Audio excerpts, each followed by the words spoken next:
Hello everyone, welcome to Magnet Brains. This is Vanya Narendra, your IGKO, that is International GK Olympiad Educationist for grade 9th. कैसे हैं आप लोग? I hope all of you are doing good. और अब जो हम topic करने वाले हैं, अब हम आ गए हैं प्लांट से निकलकर एनिमल किंगडम की दुनिया में, राइट? तो आपको पता है कि हमने बहुत सारी जो एनिमल किंगडम है और किस तरह का जो किंगडम डिवीजन है, किस तरह के और भी किंगडम्स होते हैं, किंगडम प्लांटे और किंगडम एनिमेलिया के अलावा हमने उनके बारे में भी पढ़ लिया है। अब जो हम चीज़ें करने वाले हैं वो आज का जो हमारा टॉपिक है, हम उस पर करने वाले हैं क्या डिस्कशन। किस टॉपिक पे? आज हम डिस्कशन करने वाले हैं एवोल्यूशन पे और क्लासिफिकेशन पे। ओके, क्लासिफिकेशन जिसको आपको मालूम है कि टैक्सोनॉमी भी बोला जाता है, लेकिन आज हम उतनी डिटेल में नहीं जा रहे हैं। आज हमारा जो फोकस है पहला इस वीडियो में वो है एवोल्यूशन पे, क्योंकि शुरुआत जो होती है वो सबसे इंपॉर्टेंट होती है। अगर चीज़ की शुरुआत सही नहीं हो तो ऑब्वियसली जो अपनी गाड़ी है वो पटरी से उतर जाती है। तो शुरुआत होना सही है, तो हमें ये जानना है कि जो शुरुआत है वो कहाँ से हुई है। ओके, सो बिल्कुल घबराने की जरूरत नहीं है, साथ साथ अपन वर्क करते जाएंगे, धीरे धीरे पढ़ते जाएंगे। आई एम श्योर एनिमल किंगडम तो बहुत इंटरेस्टिंग है, आपको पढ़ने में बहुत मजा भी आ रहा होगा। बहुत सारी जानकारियां आपके पास ऑलरेडी हैं, बहुत सारी चीजें ऐसी होंगी जो नई नई आपको पता चलेंगी, जो आप खुद भी आपको जान के हैरानी होगी कि आपको ये जो फैक्ट है और ये जो तथ्य है ये तो हमने कभी सोचे ही नहीं, ये तो हमें पता ही नहीं था। तो धीरे धीरे अपन चलते चलेंगे, बिल्कुल डरने की बात नहीं है। साथ में जैसा कि यहाँ पे भी लिखा हुआ है कि हम होंगे कामयाब, तो हमें इसी को अपना जो है वो मूल मंत्र बनाना है और आगे बढ़ते जाना है। तो जैसा मैंने कहा कि हमारा जो आज का जो हमारा टॉपिक है वो क्या है?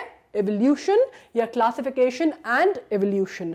अब अगर आप इसको देखते हैं तो इससे आप समझ सकते हैं कि होमोसेपियन कहाँ से बने, राइट? प्राइमेट से लेके होमोसेपियन तक की जो हमारी जर्नी थी, ये बात उसकी नहीं हो रही है। अभी हम एक जनरल टर्म एवोल्यूशन का डिस्कस कर रहे हैं।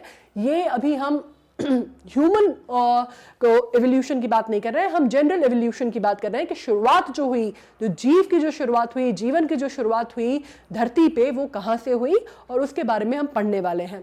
ये तो ऑब्वियसली हम समझते हैं, हमें पता भी है that we are talking about stone ages and evolution of mankind, but we are not just focusing on that, we are talking about evolution of the animal kingdom और इसकी शुरुआत कहाँ से होती है। हमारी शुरुआत कहाँ से होती है ये तो हमें मालूम है कि हमारे पूर्वज जो हैं वो कहते हैं कि बंदर हैं। तो हम पहले बात करते हैं वहां से, कि हम बात करते हैं जो बेसिक लाइफ फॉर्म्स थे, जो वो वहां से आए और कैसे आए और किसने इसके ऊपर शोध किया, किसने उसके ऊपर पढ़ाई की और ये थ्योरी कहां से आई। सो जल्दी जल्दी अपन स्टार्ट करते हैं इस टॉपिक पर। पहले हम इंट्रोडक्शन कर लेते हैं। सबसे पहले हम इसका बेसिक पता कर लेते हैं। बेसिक क्या है? Living things are identified and categorized on the basis of their body design in relation to their form and function, है ना? जब हम लिविंग ऑर्गेनिजम्स की बात करते हैं तो ऑब्वियसली उनको हम कैसे क्लासिफाई करते हैं? क्लासिफाई हम करते हैं उनकी बॉडी डिज़ाइन के ऊपर, उनका जो बॉडी की जो फिजियोलॉजी है उसके ऊपर, और वो किस कैटेगरी में फॉर्म करते हैं या किस डिज़ाइन है या उनका जो रिलेशन है आसपास की अपनी दुनिया से, उसके बेसिस पे। क्लियर है? Some characteristic are likely to make more wide ranging changes in body design than the others. अब कुछ over the period of time जब हम एवोल्यूशन की बात करते हैं तो हमें बात समझनी होगी कि हम बात 10, 20, 25, 50, 100, 200, 300 साल की नहीं कर रहे हैं। हम बात कर रहे हैं यहाँ पे मिलियन ऑफ ईयर्स की, हम बात कर रहे हैं यहाँ पे लाखों साल की, राइट? और जब एवोल्यूशन होता है, जब शुरुआत होती है, तो इवॉल्व होना मतलब क्या होता है? एक किसी प्रिमिटिव फॉर्म से आपको इवॉल्व होना मतलब उसके बेहतर फॉर्म तक या उसके बेहतर वर्जन तक पहुंचना, इसको हम इवॉल्व होना बोलते हैं। तो मतलब ये है कि जब शुरुआत होती है तो चीज़ें जो होती हैं वो सिंपलर होती हैं और फिर वो धीरे धीरे धीरे और अपने कॉम्प्लेक्स और अपने परिपक्व, जिसको बोलते हैं ना कंप्लीट फॉर्मेशन में पहुंचती हैं। उसको हम बोलते हैं एवोल्यूशन का थ्योरी, एवोल्यूशन का फंडा, राइट? तो उसी की हम बात कर रहे हैं कि ये रात नहीं होता या कुछ सालों में भी नहीं होता, ये बहुत सालों का एवोल्यूशनरी प्रोसेस होता है जिसके बाद हम यहाँ पहुंचे हैं। इसमें बड़ा अच्छा एक जोक भी था, व्हाट्सएप पे आया था, जिसमें ये कहते हैं that you know when you feel nervous about your self, when you feel bad about your self, जब आपको लगे कि आप बहुत ही किसी काम के नहीं हैं, आप बहुत ही निकम्मे हैं और आप बिल्कुल ही you are a failure as a person, तो you should actually have a different approach to it and आपको ये सोचना चाहिए that you are not a bad version of human being but you are a better evolved version of an ape, right? तो अगर आप इस तरह से सोचेंगे तो आपको लगेगा कि देखिए आपने कितनी तरक्की की है और आप कितने बेहतर हैं। ओके, सो ये तो मजाक की बात थी, पर ये सच्चाई भी है कि हमें मालूम है कि हमारे जो पूर्वज थे वो बेसिकली बंदर थे, और मतलब लिटरली बंदर बोलना थोड़ा सा अजीब तो लगता है, लेकिन हाँ चलो उन्हीं की फैमिली के थे, और वहां से इवॉल्व होते होते होते होते होमोसेपियन हुए, जो कि आज की डेट के हम और आप हैं। लेकिन अभी हम जो बात कर रहे हैं वो हम ये बात कर रहे हैं कि कुछ बॉडी में जो डिजाइन्स होती हैं, कुछ बॉडी के ऐसे स्ट्रक्चर्स होते हैं, पार्ट्स होते हैं, जो कि एवोल्यूशनरी प्रोसेस में धीरे धीरे सालों के जब वो एवोल्यूशन होता है तो उसमें उन बॉडी पार्ट्स में भी चेंज आने लगता है। जैसे पहले जैसे इस तरह का आप देख रहे हैं, राइट? अगर आप ये एवोल्यूशन देखते हैं जो कि इंसानों का एवोल्यूशन दिख रहा है इसमें, अभी जैसे मैंने आपसे कहा कि ये सबके साथ हुआ है, ये एनिमल्स के साथ भी हुआ है। हम इसको ज़्यादा इजीली इंसानों के तौर पे समझ सकते हैं क्योंकि जो चीज़ हमारे ऊपर होती है हम उसको ज़्यादा आसानी से देख पाते हैं। तो आप देख सकते हैं कि किस तरह से चीज़ें स्टार्ट हुई। पहले धीरे धीरे धीरे धीरे जो लिम्स हैं वो जब बॉडी में जिस चीज़ का यूसेज ज़्यादा होता है, जिन चीज़ों को आप एक्सरसाइज ज़्यादा करते हैं वो ज़्यादा मजबूत होती जाती हैं, राइट? तो एवोल्यूशन में क्या हुआ था कि जैसे जैसे ये चीज़ें आगे बढ़ती चली गई, आप देख सकते हैं कि जो पहले जो था वो 4 लेग्ड एनिमल हुआ करता था, उसके बाद वो धीरे धीरे फिर भी 4 लेग था, उसके बाद धीरे धीरे उसकी जो स्पाइन है वो स्ट्रेटन अप होती रही, और over the process of time चीज़ें बिल्कुल इंसान जो है आज के टाइम पे वो 2 पैरों और हाथ पे, उसके हाथ अलग हो गए हैं और वो 2 पैरों पे चलने लगा है। उसके जो बॉडी हेयर हैं वो कम होने लग गए, उसके जो कान का साइज है वो रिड्यूस हो गया, बहुत सारी चीज़ें हुई। तो ये over the period of time हुआ है। There is a role of time for evolution in this as well. जैसा कि कहा गया कि कोई ऐसी चीज़ नहीं है जिसको आपने मशीन में डाला और रातों रात हो गई। ये जो टाइम का जो रोल है वो बहुत बहुत बहुत प्राइमरी है यहाँ पे। वो समय के साथ बदलाव आता है। बोला जाता है ना, घर के बड़े बुजुर्ग हमको कहते हैं कि बदलाव जो है वो धीरे धीरे आता है, समय के साथ आता है। जैसे फॉर एग्जाम्पल आप यही समझ लीजिए ना कि आप अपनी पुरानी फोटोज़ देखते हैं, तो आपने अगर अपनी 2 साल 3 साल पुरानी फोटोज देखेंगे तो आपको लगेगा कि आप कितने छोटे से थे, है ना? और आज एकदम से आपको ऐसा लगेगा कि आप इतने बढ़ गए। और आप अगर मम्मी पापा से पूछेंगे तो अक्सर मम्मी पापा का ये बोलना होता है कि बच्चे कब बड़े हो जाते हैं पता ही नहीं चलता, है ना? जैसे कि आपकी हाइट है धीरे धीरे बढ़ती जाती है, आपको कभी अपनी हाइट बढ़ना समझ में नहीं आएगा। आपको ये नहीं लगेगा कि यार कल तक तो मैं जब रात में सोया था तो मैं तो 4 फीट का था और आज मैं 5 फीट का हो गया, ऐसा तो नहीं होता, है ना? धीरे धीरे धीरे धीरे बहुत माइन्यूट चेंजेस होते हैं जो कि हम कई बार ऑब्जर्व नहीं कर पाते। वो होते हैं लेकिन हमें नजर नहीं आते क्योंकि वो इतनी स्लो प्रोसेस होता है, इतना धीरे धीरे प्रोसेस होता है कि हमें वो चीजें समझ नहीं आती। इसी तरह सब कुछ होता है, वो अभी भी हमारे बॉडीज में चेंज होते हैं। अभी भी हमारी हाइट बढ़ती है, जिस एज में आप हैं उसमें आपकी हाइट बढ़ती होगी, जिसमें आप हैं आपके पैरों का साइज बढ़ता होगा, आपके हाथों का साइज बढ़ता होगा, आपके जो बाकी स्ट्रक्चर हैं वो चेंज होते होंगे, आपके फेशियल स्ट्रक्चर चेंज होते होंगे, लेकिन वो हमें देखने में समझ में नहीं आते क्योंकि ऐसा नहीं होता कि वन फाइन डे हम उठे और हम बिल्कुल अलग कुछ थे, नहीं होता ना। तो धीरे धीरे होता है। वैसे ही जब हम एवोल्यूशन की बात कर रहे हैं तो उसमें भी टाइम का अपना बहुत बड़ा रोल है और ये प्रोसेस इतना स्लो होता है, समय के साथ बदलाव आता है और समय के साथ बदलाव इतने धीरे आता है कि हम उसको नोटिस नहीं कर पाते। लेकिन हम एक दिन जब वन फाइन डे देखते हैं तो हमें पता चलता है कि दुनिया यहाँ से यहाँ आ गई, यहाँ हम इतने छोटे से इतने बड़े हो गए। उसी तरह से evolution का भी process होता है, right? In other words, characteristic that comes into existence earlier are likely to be more fundamental than characteristic that have come into existence later. इसी तरह जो characteristic existence में पहले आ जाते हैं वो थोड़ी सी ज़्यादा फंडामेंटल होते हैं बनस्बत उन कैरेक्टरिस्टिक के जो हम बाद में डेवलप करते हैं। अब जैसे कि हम अपनी बात करते हैं, कौन से कैरेक्टरिस्टिक हमारे में पहले आ जाते हैं? मसलन हम में जो कैरेक्टरिस्टिक आ जाते हैं, हमारे हाथ पैर जो हैं वो डेवलप हो जाते हैं, हमारे जो हम चलने लगते हैं, हम चलना बाद में चालू करते हैं, हम खाना पहले चालू कर देते हैं, हमारी जो सेंस है वो जल्दी आ जाता है, जो हमारे 5 ऑर्गन्स हैं वो पहले काम करने लग जाते हैं और हमारे जो फिजिकल हाथ पैरों की जो वो है वो हम धीरे धीरे, है ना, पहले बच्चा क्रॉल करता है फिर चलना चालू करता है, राइट।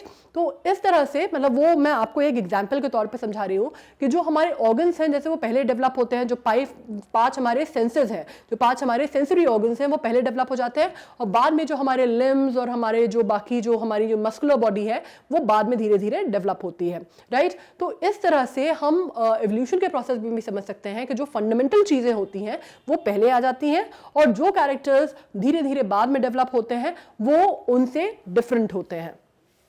ओके तो हम ये कंपैरेटिव स्टडी की बात हो रही है, ये बात नहीं हो रही कि कौन से इंपॉर्टेंट हैं कौन से नहीं है, बात ये हो रही है कंपैरेटिव स्टडी की कि the characteristic that come into existence earlier are more fundamental than the ones developed later, है ना। ये कंसेप्ट क्लियर हो गया है बिल्कुल, आई एम श्योर इसमें कोई आपको कहीं से भी कोई कंफ्यूजन नहीं है। अब हम आते हैं नेक्स्ट स्लाइड पे। अब इतना सारा मैंने आपको राम गाथा सुना दी है तो इसमें आपको अब बिल्कुल थोड़ा बहुत जो कंफ्यूजन है भी वो हम इसकी डेफिनेशन पढ़ के दूर कर लेते हैं। अब हम बात कर रहे हैं एवोल्यूशन की। एवोल्यूशन में आपको समझा ही चुकी हूँ, इवॉल्व होना, पर most life forms that we see today have arisen by an accumulation of changes in its body design that allows the organism processing them to survive better। ठीक है, सीधी सी बात है। जब हम बात करते हैं इवॉल्व होने की जरूरत क्यों पड़ती है, जब जीव है, जब जिंदगी की जो शुरुआत होती है वो पानी में हुई थी, राइट। जो जितने भी जो माइक्रो ऑर्गेनिजम्स थे वहाँ से आप बात कर लीजिए या फिर लाइफ फॉर्म्स थे वो पानी में स्टार्ट होते हैं धीरे धीरे, क्योंकि उस ज़माने में जो कंडीशंस थी वो इतनी एक्सट्रीम हुआ करती थी। We are talking about prehistoric time, हम बात कर रहे हैं मीसोजोइक और कौन से और भी स्टोन एज और प्री कैम्ब्रियन एराज और उन सब की बात कर रहे हैं हम, राइट। तो जब हम उनकी बात कर रहे हैं तो आपने ये जब हमने डिस्कस किए थे एरास तो ये आपको क्लियर हो गया होगा कि जब हम उन टाइम की बात कर रहे हैं तो हमें ये भी मालूम है कि कितनी एक्सट्रीम वेदर कंडीशंस होती थी, कितनी एक्सट्रीम अर्थ की जो क्लाइमेटिक कंडीशंस थी वो होती थी, राइट। वो आज जैसी तो है नहीं। तो उस टाइम पे क्या होता था, एक्सट्रीम हीट होती थी, एक्सट्रीम कोल्ड होता था, एक्सट्रीम ड्राइनेस होती थी, एक्सट्रीम रेन होती थी, इस तरह का कंडीशन होती थी। तो अपने आप को सस्टेन करने के लिए जो लाइफ फॉर्म्स थे इनको अपने आप को इस तरह से इवॉल्व करना पड़ा कि ताकि ये दोनों जगह सस्टेन कर पाए, बराबरी से सस्टेन कर पाए, तो इन्हें इवॉल्व करना पड़ा, जिसको हम कहते हैं ना necessity is a mother of invention. वो यहाँ पे बात हम इन्वेंशन की तो नहीं कर रहे, लेकिन इवोल्यूशन का भी जो नेसेसिटी है वो मदर कह सकते हैं हम उसको, क्योंकि जब तक ज़रूरत होती है, जब तक हम अपने आप को अपनी परिस्थितियाँ अपने आसपास का जो एनवायरनमेंट है उसके अनुसार अनुरूप नहीं ढालेंगे, हम उसमें नहीं ढालेंगे, तो हम दो चीज़ें होंगी कि या तो हम बिछड़ते जाएंगे या फिर हम विलुप्त हो जाएंगे। Either we will get backward or we will get extinct, right? So this is what it is. Change is the only constant in life, है ना। जिंदगी में एक जो चीज़ बिल्कुल constant है वो ये है कि वो है change. Change is the only constant in life, और वही बात आती है evolution की, और इसी वजह से उसकी जो importance है वो है। जब हम डार्विन की बात करते हैं, चार्ल्स डार्विन की, यहाँ पे आप देख सकते हैं ये जो है इनको चार्ल्स डार्विन कहा जाता है। ये बहुत ही बड़े साइंटिस्ट थे, बहुत बड़ा नाम है इनका। इनकी जो थ्योरी है, बेसिकली जो बुक इनने लिखी थी the origin of the species, इसको आप कई मायनों में कहा जाता है it is a theory of evolution की बाइबल इसको माना जाता है, इतना इसकी इंपॉर्टेंस मानी जाती है। चार्ल्स डार्विन 1809 से लेके 1882 तक रहे। उसके अलावा इनका जो आइडिया था वो उन्होंने पब्लिश किया 1839 में इस बुक के रूप में। अब आपको मालूम है जब हम 19th सेंचुरी की बात करते हैं, 19th एक बार थोड़ी सी और एक रोचक जानकारी आपको देती हूँ। जब हम 19th सेंचुरी की बात करते हैं या हम अर्ली 20th सेंचुरी की बात करते हैं, राइट, तो कहा जाता है, ऐसा बोला जाता है कि 20th सेंचुरी की जो शुरुआत थी वो काहे से सबसे ज़्यादा जिसको आप कह सकते हैं ना इन्फ्लुएंस हुई। बहुत सारी चीज़ें होती हैं जो एक एज पे इन्फ्लुएंस डालती हैं। तो ये कहा जाता है कि आप चाहे लिटरेचर ले लीजिए या उस टाइम का जो भी एक सेंचुरी की अगर आप बात करते हैं, उस टाइम पे इंग्लैंड का हर जगह पे जो अंग्रेज़ी शासन है वो हर जगह पे ऑलमोस्ट पूरी दुनिया में उनका राज हुआ करता था। Of course we are talking about exceptions always there, but एक जनरल बात बोली जाती है। और इसी वजह से एक कहावत भी हुई थी कि अंग्रेज़ी जो हुकूमत है उसके सूरज का कभी उसका सूरज कभी अस्त नहीं होता। सुना है आपने? अगर नहीं सुना है तो आप किसी से पूछेगा अपने घर के बड़ों से कि ये कहावत कही जाती थी कि अंग्रेजी साम्राज्य का जो सूरज है वो कभी अस्त नहीं होता। और वो क्यों कहा जाता था? क्योंकि उनका जो कॉलोनियल एम्पायर था वो इतना बड़ा था कि ईस्ट से लेके वेस्ट तक सब जगह फैला हुआ था।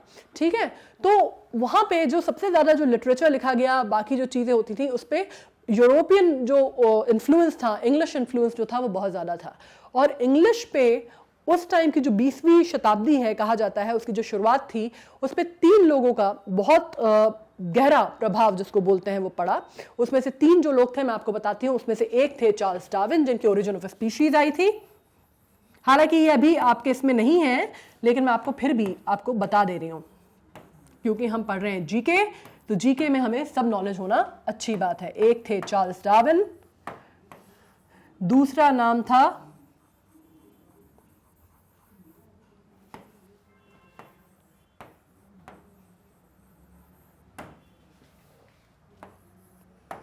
और तीसरा नाम था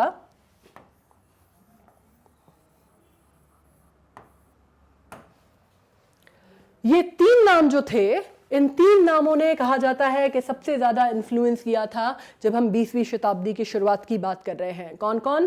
पहले थे चार्ल्स डार्विन, जिन्होंने लिखी थी स्पीशीज़, ओरिजिन ऑफ स्पीशीज़। इनका इन्फ्लुएंस इतना ज़्यादा क्यों था? क्योंकि इन्होंने उससे पहले जो बिब्लिकल कहा जाता है ना, जो हम मान के चलते हैं कि हमारे जो हिंदू माइथोलॉजी है उसमें एक बहुत अलग चीज़ है, हम उसमें मान के चलते हैं ट्रायोलॉजी, जिसमें हम बात करते हैं, किसकी बात करते हैं? ट्रायोलॉजी। हिंदू ट्रायोलॉजी में कौन कौन आता है? विष्णु, ब्रह्मा और महेश, हम उनकी बात करते हैं। इसी तरह बिब्लिकल रेफरेंस कुछ और कहता है लाइफ की उत्पत्ति को लेके, राइट? एडम और ईव और इस तरह की बातें आपने सुनी होंगी बिब्लिकल रेफरेंस में। इस तरह से हम उसको मान के चलते हैं।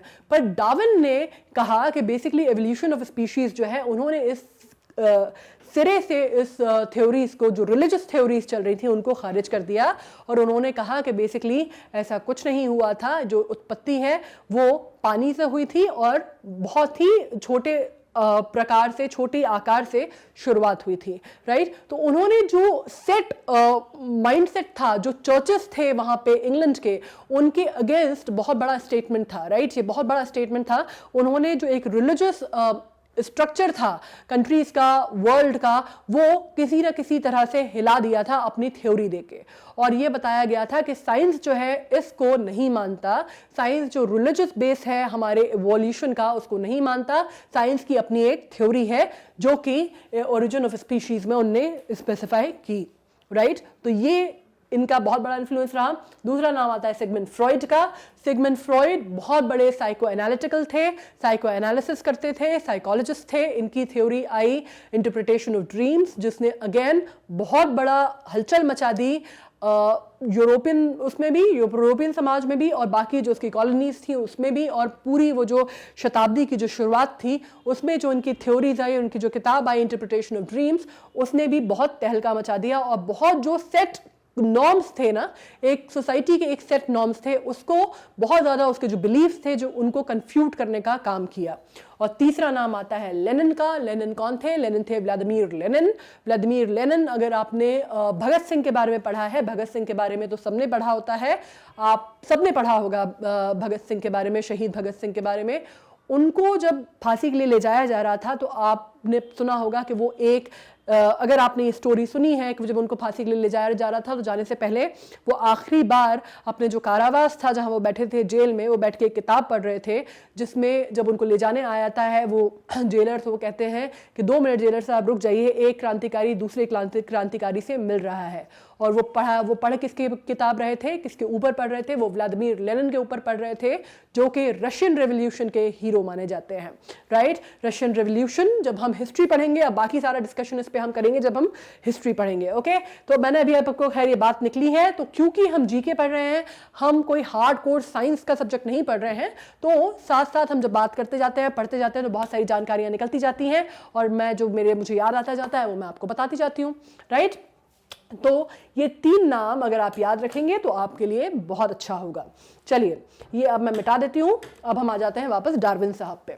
डार्विन की एक और थ्योरी थी डार्विन की एक और थ्योरी थी जो कि आज भी बहुत मायने रखती है और बिल्कुल सही है, चाहे वो आप किसी भी एस्पेक्ट पे दुनिया में उठा लीजिए। डार्विन की वो जो थ्योरी है वो बिल्कुल सही, आज भी लोग मानते हैं उसको, जब उन्होंने कहा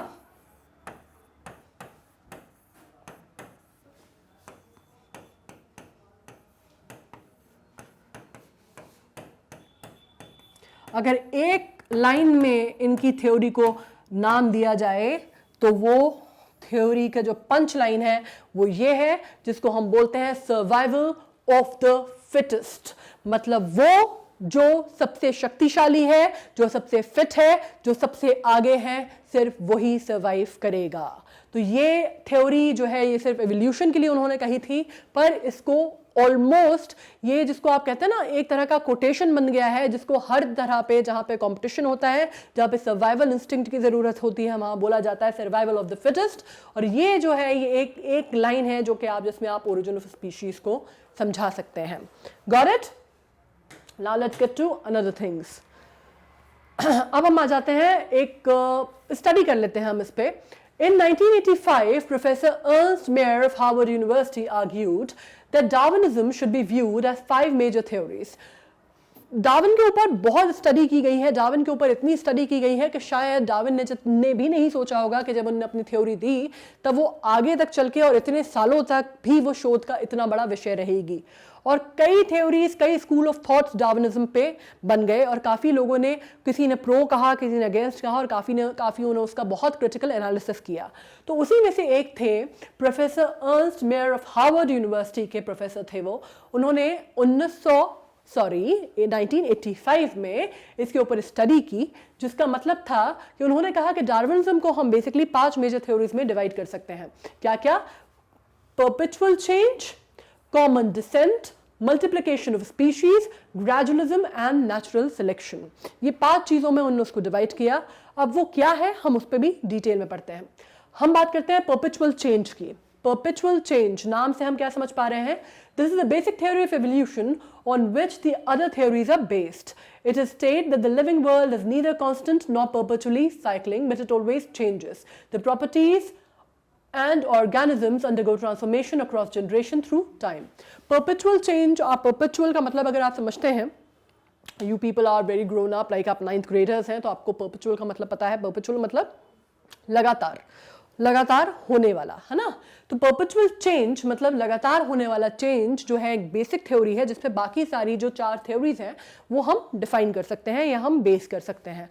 और इसका मतलब क्या होता है? इसका मतलब ये होता है कि अगर हम देखते हैं कि लिविंग वर्ल्ड जो है ना वो कांस्टेंट है ना वो साइक्लिक मोड में है, लेकिन वो कॉन्स्टेंटली बदल रहा है, उसमें चेंजेस आ रहे हैं, राइट? और वो चेंजेस जो है वो बेसिक प्रॉपर्टी है ऑर्गेनिजम्स की, लिविंग लाइफ की, लिविंग ऑर्गेनिजम्स की, और वो जनरेशन दर जनरेशन होता जा रहा है, समय के साथ होता जा रहा है और वो कांस्टेंट है। The change is constant is the thing that we can come here. Change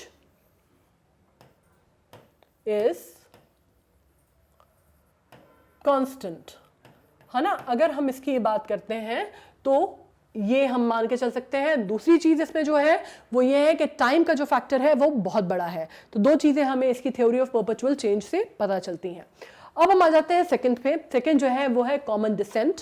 common decent का मतलब क्या होता है? The second Darwinian theory, common descent, state that all form of life descended from the common ancestor through the branching of lineages. तो इसका मतलब क्या हो गया? ये तो चेंज की बात हो गई।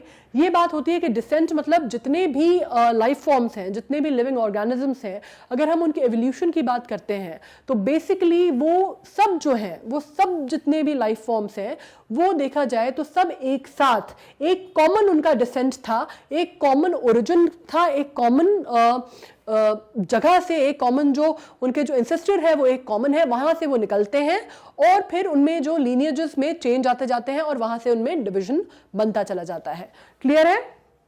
जैसे ये थ्योरी जब हम पढ़ते हैं, ये थ्योरी जब हम बात करते हैं, तो आपने आपको याद होगा जब हम फर्स्ट एनिमल्स के डिस्कशन कर रहे थे तब हमने ये डिस्कशन किया था कि जितने भी मैमल्स थे वो कहाँ से पाए गए थे, उसका जो फॉसिल है वो कहाँ मिला था, स्कॉटलैंड में, राइट। तो आपको मालूम है ना कि हमने डिसाइड किया था कि जहाँ पे भी, अगर हम एक बार हमने डिस्कशन भी किया था इस पर, कि अगर आपको ये सोच के बड़ी हैरानी भी होगी और बड़ा मजेदार सा भी फैक्ट है कि जितने मैमल्स हैं वो देखा जाए तो उनका जो एंसेस्ट्रल प्लेस है वो स्कॉटलैंड है, राइट। तो हमें क्लियर होता है ना।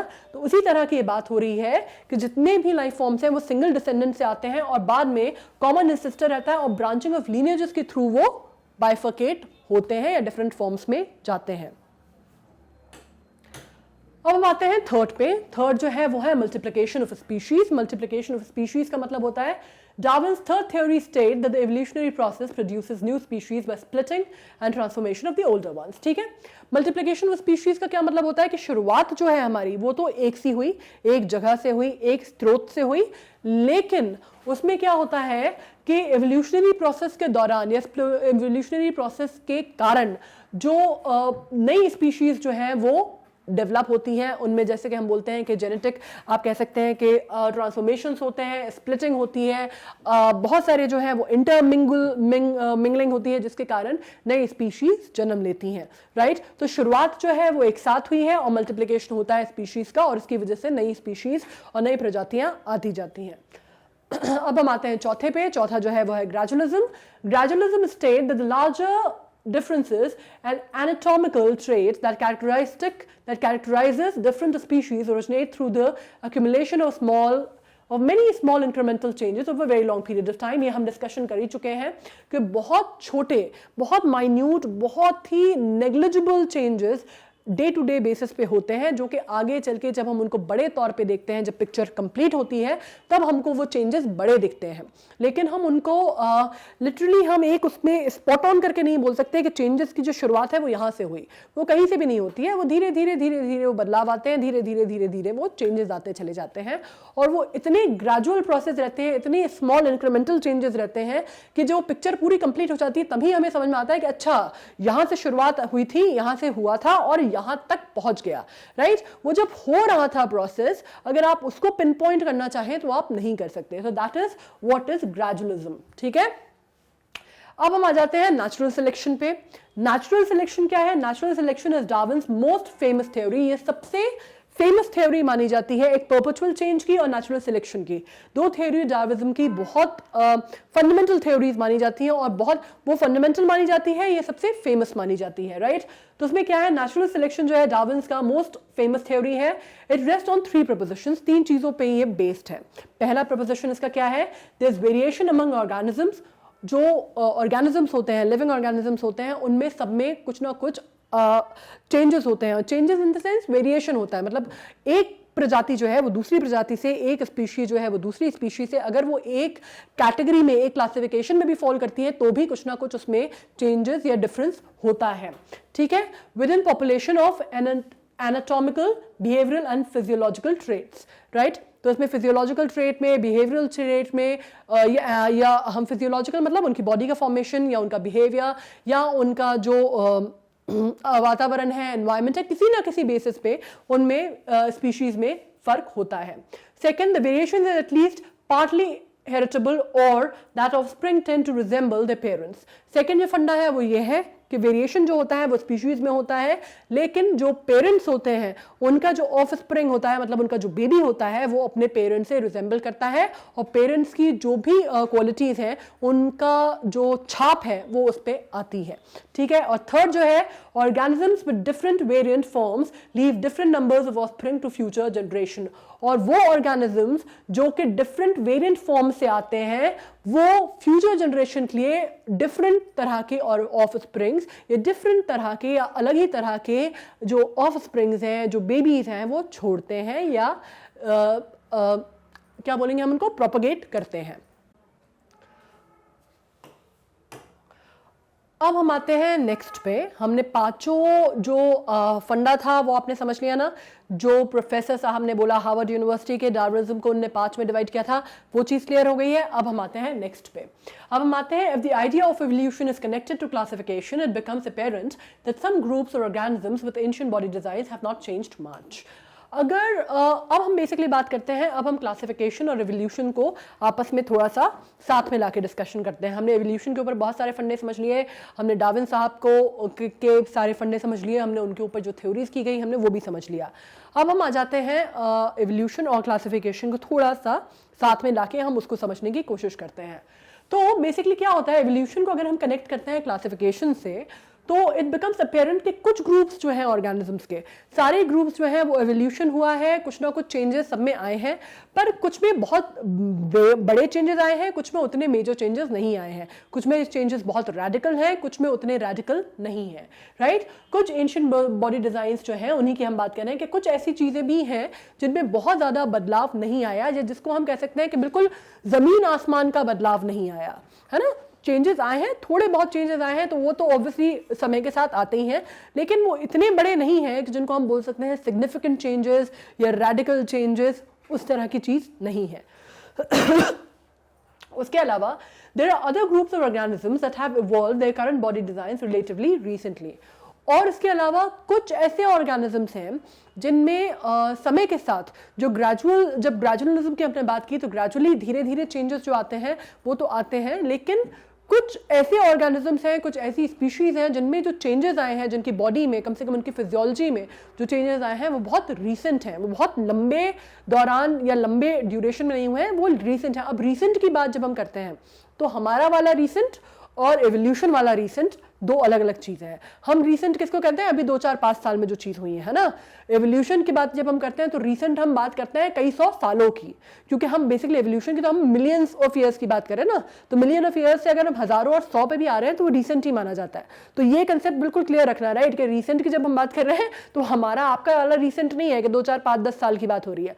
रीसेंट का मतलब होता है फिर भी एक सिग्निफिकेंट अमाउंट ऑफ टाइम जो एवोल्यूशन के लिहाज से रीसेंट है। ओके, अब those in the first group, that is with the ancient body designs, are commonly referred to as primitive or lower organisms.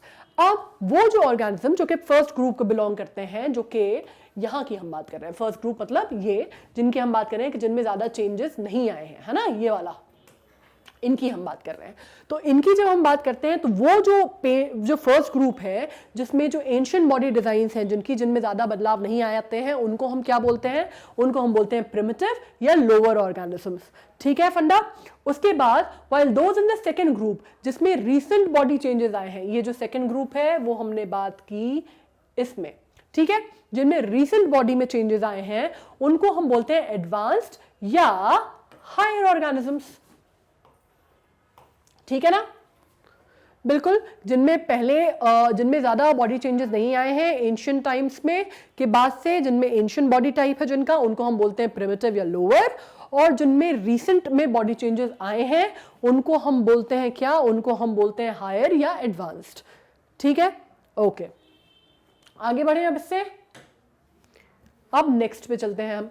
तो हम दूसरे शब्दों में अगर कहा जाता है, in other words this can be said that the first formed ancient older organisms are simpler, right, while younger organisms later formed modern are more complex, that is complexity is designed of simpler forms have increased over evolutionary time so that they have ultimately become more complex। ये मैंने जब आपको शुरुआत की थी, जब हमने evolution के बारे में मैंने आपको बताना चालू किया था, तभी हमने बात की थी कि हम सिंपलर फॉर्म से कॉम्प्लेक्स फॉर्म की तरफ जब जाते हैं तब हम उसको बोलते हैं थ्योरी ऑफ एवोल्यूशन या इवॉल्व होना, राइट। तो इसका एक और बहुत सीधा सा मतलब ये भी है कि एंशिएंट ऑर्गेनिजम्स या एंशिएंट वो ऑर्गेनिज्म जिनका एंशिएंट बॉडी डिजाइन है, जिनमें बहुत ज्यादा चेंजेस नहीं आए, जिनके बारे में हमने बोला कि जिनको हम प्राइमरी बोलते हैं या लोअर बोलते हैं, उनको ये भी बोला जा सकता है कि वो सिंपल है। मैं यहाँ पे आपको लिख देती हूँ, जिसपे हम बात कर रहे हैं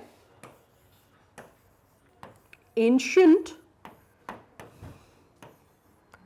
बॉडी डिजाइन है जिनकी, ठीक है, उनको हम क्या बोलते हैं, उनको हम बोलते हैं, क्या बोलते हैं, प्राइमरी भी बोलते हैं।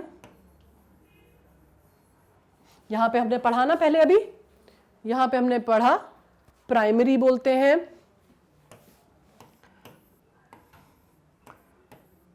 प्रिमिटिव बोलते हैं, या लोअर भी बोल सकते हैं। ठीक है, और इनमें क्या होता है इनके साथ, ये जो होते हैं वो सिंपलर लाइफ फॉर्म होते हैं। इनकी जो कैरेक्टरिस्टिक होती है वो क्या होती है, सिंपलर होते हैं, ये सिंपलर लाइफ फॉर्म्स होते हैं ये।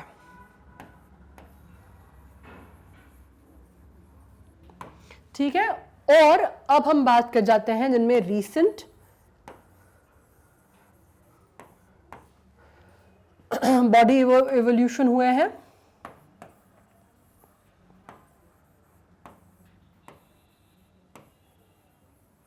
जिनमें रीसेंट बॉडी इवोल्यूशन हुआ है उनको हम क्या बोलते हैं, उनको हम बोलते हैं एडवांस्ड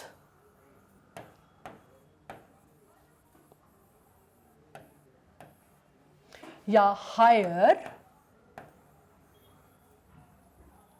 और इनकी खासियत क्या रहती है, दे आर मोर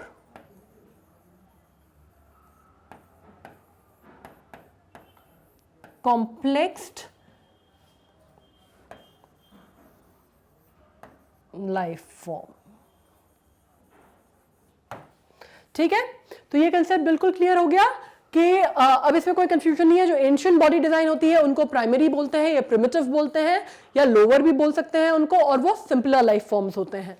और रीसेंट बॉडी इवोल्यूशन जिनमें होता है वो एडवांस्ड कहलाते हैं, हायर कहलाते हैं या कॉम्प्लेक्स्ड लाइफ फॉर्म्स होते हैं। तो ये आपको बिल्कुल क्लियर होना चाहिए कंसेप्ट जब हम इवोल्यूशन की बात करते हैं। और evolutionary time, so they have ultimately become more complex. जितना ज़्यादा एवोल्यूशन में टाइम लगता है, जितने साल लगते हैं, जितना ज़्यादा एवोल्यूशन का प्रोसेस होता है, जितना ज़्यादा organisms undergo that particular process, उतने ज़्यादा उसमें चेंजेस आना लाजमी है। ओके, ये आपको, I hope now you are very through with the idea.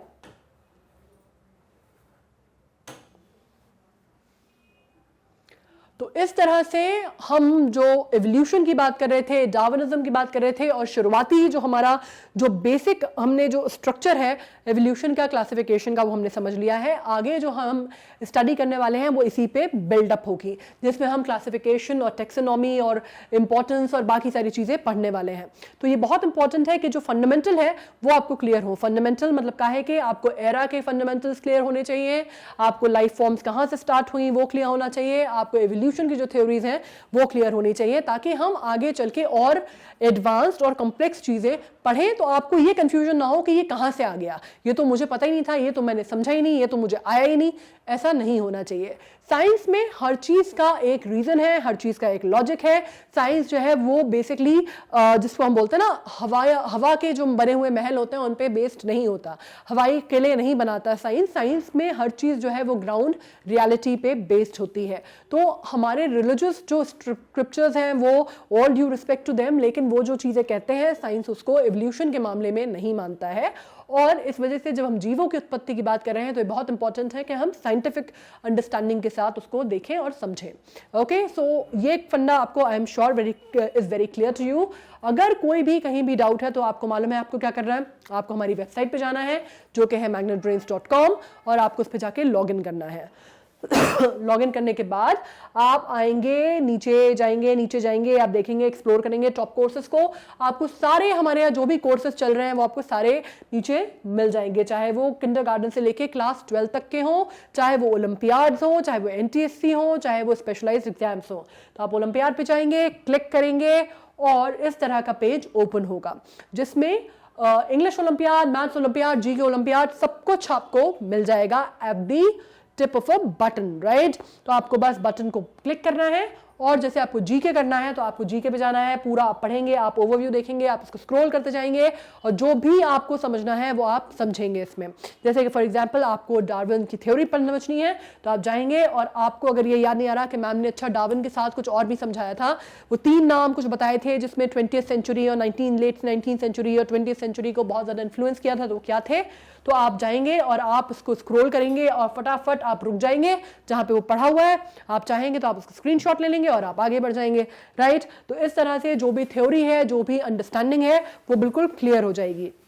अब वैसे जो मैं लिखती हूँ, मैं बार बार आपसे कहती हूँ कि स्क्रीनशॉट लेना अच्छी बात है, बट अगर आप उसको लिखेंगे तो वो आपको ज़्यादा अच्छे से याद रहेगा। अब मैं आपको बता देती हूँ, वैसे मुझे बताने की ज़रूरत नहीं है, ये आपको ऑलरेडी पता होगा कि हमारा जो ओलंपियाड का स्केड्यूल है वो किस तरह का होता है।